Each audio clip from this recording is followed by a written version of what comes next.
Assalamualaikum warahmatullahi wabarakatuh.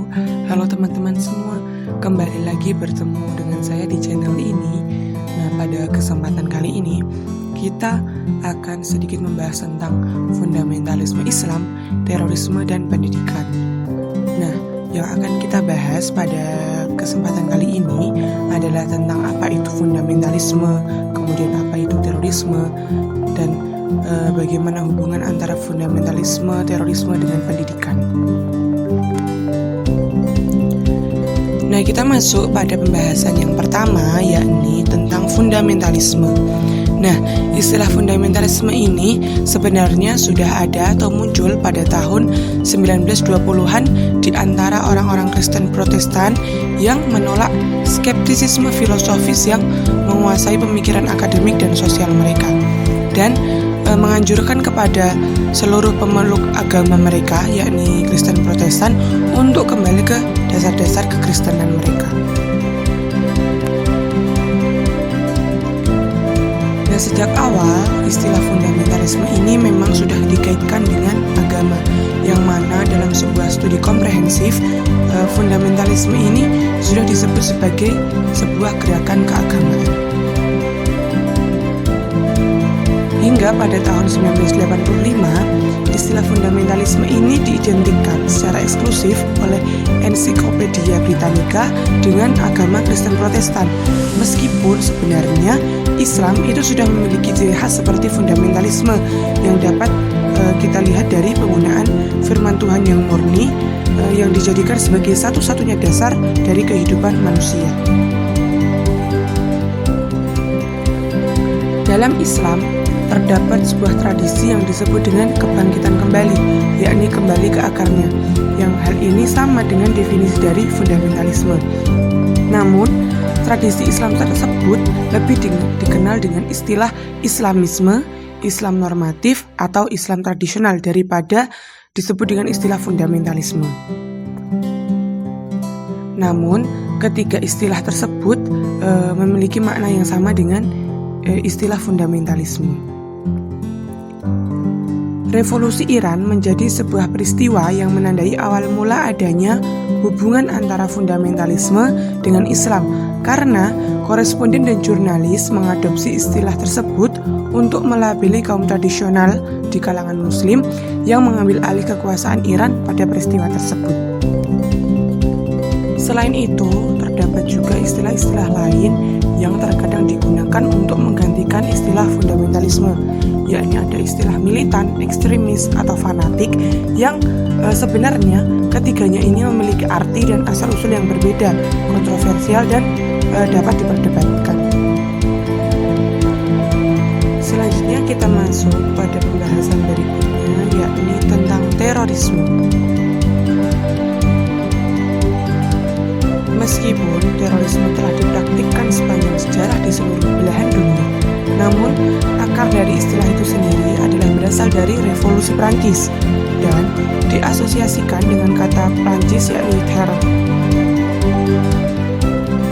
Istilah ini dihubungkan dengan rezim baru setelah penggunungan monarki pada tahun 1789 karena mendirikan kontrak melalui pemerintah teror di Prancis.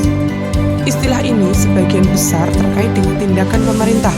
Selama abad ke-20, rasa teror ini terus diidentikan dengan negara-negara totaliter.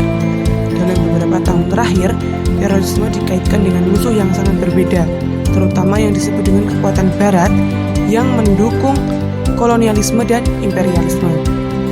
Dalam prosesnya, istilah tersebut menjadi sangat diperdebatkan dan sekarang mewakili upaya untuk mendestabilisasi kondisi melalui kelompok revolusioner yang disponsori negara.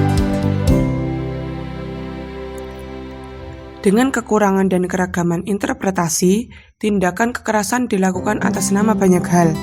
Dengan invasi pimpinan Amerika Serikat ke Irak, wacana seputar program nuklir Iran dan Pakistan, konflik Palestina-Israel yang sedang berlangsung sampai sekarang, dan krisis Suriah pada masa itu, untuk menyebutkan beberapa konflik yang sedang berlangsung, Islam, fundamentalisme, dan terorisme tampaknya terjalin dan berhubungan erat antara ketiganya. Namun, istilah terorisme ini selalu disamakan atau disangkut pautkan dengan satu agama, yakni agama Islam.